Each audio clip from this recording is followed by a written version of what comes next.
بسم اللہ الرحمن الرحیم۔ السلام علیکم ورحمۃ اللہ وبرکاتہ۔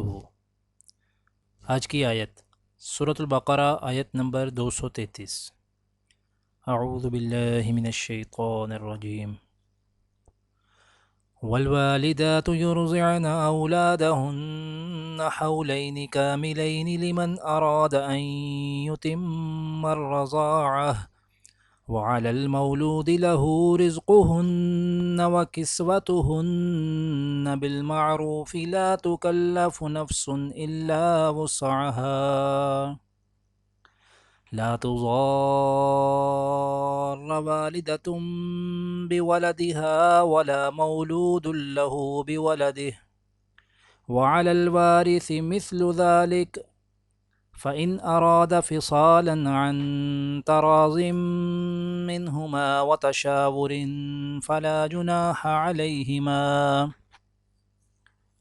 وإن أردتم أن تسترضعوا أولادكم فلا جناح عليكم إذا سلمتم ما آتيتم بالمعروف واتقوا الله واعلموا ان اللہ بما تعملون بصیر۔ اور مائیں اپنے بچوں کو پورے 2 سال تک دودھ پلائیں۔ یہ مدت ان کے لیے ہے جو دودھ پلانے کی مدت پوری کرنا چاہیں، اور جس باپ کا وہ بچہ ہے اس پر واجب ہے کہ وہ معروف طریقے پر ان ماؤں کے کھانے اور لباس کا خرچ اٹھائے۔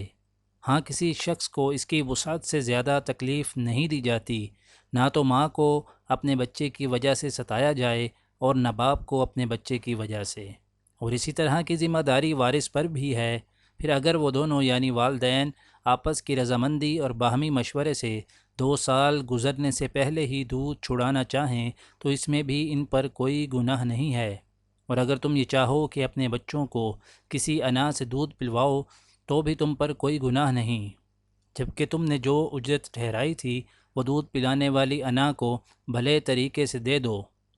اور اللہ سے ڈرتے رہو اور جان رکھو کہ اللہ تمہارے سارے کاموں کو اچھی طرح دیکھ رہا ہے۔ آج کی دعا۔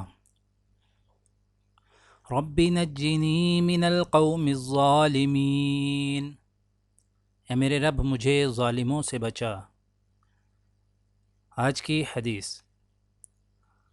حضرت سیدہ عائشہ رضی اللہ تعالی عنہ سے روایت ہے کہ رسول اللہ صلی اللہ علیہ وآلہ وسلم نے کبھی کسی کو اپنے ہاتھ سے نہیں مارا، اور نہ ہی کسی عورت کو اور نہ ہی کسی خادم کو مارا، سوائے اس کے کہ اللہ تعالیٰ کے راستے میں جو جہاد کیا جاتا ہے، اور جس نے بھی آپ صلی اللہ علیہ وآلہ وسلم کو کوئی تکلیف پہنچائی تو آپ صلی اللہ علیہ وآلہ وسلم نے اس سے بدلہ نہیں لیا، سوائے اس کے کہ جس نے اللہ کے حکم کی خلاف ورزی کی تو آپ صلی اللہ علیہ وآلہ وسلم نے اللہ ہی کے لیے اس سے انتقام لیا۔